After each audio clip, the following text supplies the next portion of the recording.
முதல் வாசகம் நீதிமொழி புத்தகத்திலிருந்து எடுக்கப்படக்கூடிய பகுதியும் லூக்கா நற்செய்தியாளர் நற்செய்தி பகுதியிலும் சொல்லக்கூடிய ஒப்புமைகளை நாம் பார்க்க முடிகிறது.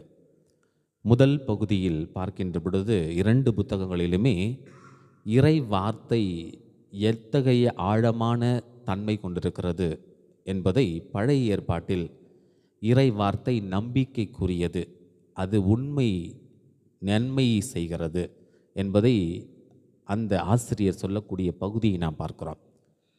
நற்செய்திக்குள் வருகின்ற பொழுது லூக்கா நற்செய்தியாளர் இயேசு அந்த இறை வார்த்தை, அவர் சொல்லக்கூடிய வார்த்தையில் அர்த்தம் ஆழம் இருக்கிறது.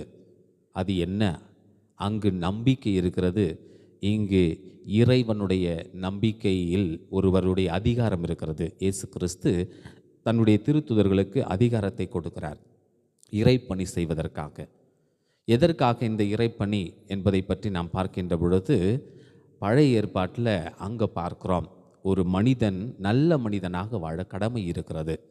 அந்த நல்ல மனிதன் எப்படிப்பட்டவனாக இருக்கணும் அப்படின்னா, பொய் பேசாது வஞ்சகம் இல்லாத ஒரு மனிதனாக நான் வாழ வேண்டும் என்பதை பற்றி 2 அம்சங்களை சொல்லக்கூடிய பகுதியை நாம் பார்க்கிறோம். நற்செய்திக்குள் வருகின்ற பொழுது இயேசு கிறிஸ்து அதிகாரத்தை கொடுக்கிறார். 2 விதமான தன்மைகளை பற்றி பேசுகிறார். ஒன்று நோய்களை குணப்படுத்தக்கூடிய ஆற்றல், இன்னொன்று பேய்களை ஓட்டக்கூடிய ஆற்றல். இந்த 2 விதமான தன்மைகளை பற்றி சொல்லக்கூடிய ஒரு விஷயத்தை நாம் பார்க்கிறோம். என்ன அது? ஒரு மருத்துவத்துறையில் நாம் மருத்துவத்தை படித்திருக்கிறோம், எம்பிபிஎஸ் என்று சொல்வார்கள்.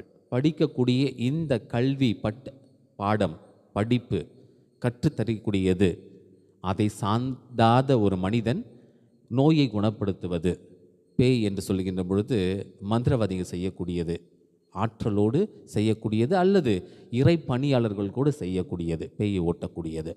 இந்த ஆற்றலை கடவுள் ஒரு மனிதனுக்கு தருகிறார். இதை தான் அங்கு நம்பிக்கையில் ஒரு மனிதன் இப்படி வாழணும்னு நினைக்கிறான். இங்கே இறை நம்பிக்கையில் ஒரு மனிதனுடைய ஆற்றல் எப்படி இருக்கிறது என்பதை நாம் பார்க்கிறோம். 3ஆவதாக வகைப்படுத்துகின்ற பொழுது மிக தெளிவான ஒரு தொகுப்பை நாம் பார்க்கிறோம். கடவுள்கிட்ட என்ன கேட்குறார் தெரியுங்களா?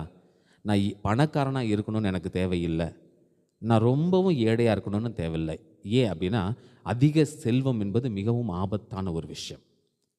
ஒரு மனிதன் இல்லாமல் ஆக்கிவிடக்கூடியது அந்த செல்வம். அவனுக்கு ஆணவம் வந்துவிடும். ஏழ்மை என்பது மிகவும் ஆபத்தானது. வறுமை கூற்று கீழ் போனாலும் அவன் திருட்டுத்தனத்தை கையில் எடுக்கக்கூடிய வாய்ப்பு இருக்கிறது. அதிக செல்வமே இல்லாத ஒரு வாழ்க்கையும் ஆபத்தானது. எனக்கு ஒரு அமைதியான ஒரு வாழ்க்கையை அப்படின்னு சொல்லிட்டு நீதிமொழி புத்தகத்தில் ஒரு மனிதன் பேசுவது போல அமைந்திருக்கக்கூடியதை பார்க்கிறோம். இயேசு கிறிஸ்து தன்னுடைய அன்பு திருத்துதர்களுக்கு சொல்லக்கூடியது, அதிக செல்வமும் வேணாம், வறுமையும் வேணாம், உனக்கு தேவையானதை மச்சிட்டு போ, அன்றென்ற தொல்லை அன்றன்றைக்கு போதும். இயேசு கிறிஸ்துனுடைய வார்த்தைகள் போல அன்றாட உணவை எங்களுக்கு இன்று தாரும் என்பதை நாம் பார்க்கிறோம். எனவே இறையேசுவில் அன்புமிக்க சகோதர சகோதரிகளே, பழைய ஏற்பாட்டிற்கும் புதிய ஏற்பாட்டிற்கும் ஏராளமான பொருத்தம் இருக்கிறது என்றால் அது கடவுளுடைய வார்த்தை. ஒரே மனிதன் பழைய ஏற்பாட்டில் பேசுகிறார், அதே மனிதன் புதிய ஏற்பாட்டில் பேசுகிறார். தந்தையாம் இறைவன் தூய ஆவியோடு பேசுகிறார், இயேசு கிறிஸ்து தூய ஆவியின் துணையோடு பேசுகிறார். இதை தான் நம்ம பார்க்குறோம். 2ஐயும் சேர்த்து வச்சு பார்த்தோம்னா 2மே ஒன்று தான். இதில் தான் நம்ம பார்க்குறோம், இறை நம்பிக்கையில் ஒரு மனிதன் நிறைய செயல்களை செய்கிறான். அது கடவுளை சார்ந்தது, மனிதனை சார்ந்திருக்கக்கூடிய ஒரு பகுதி.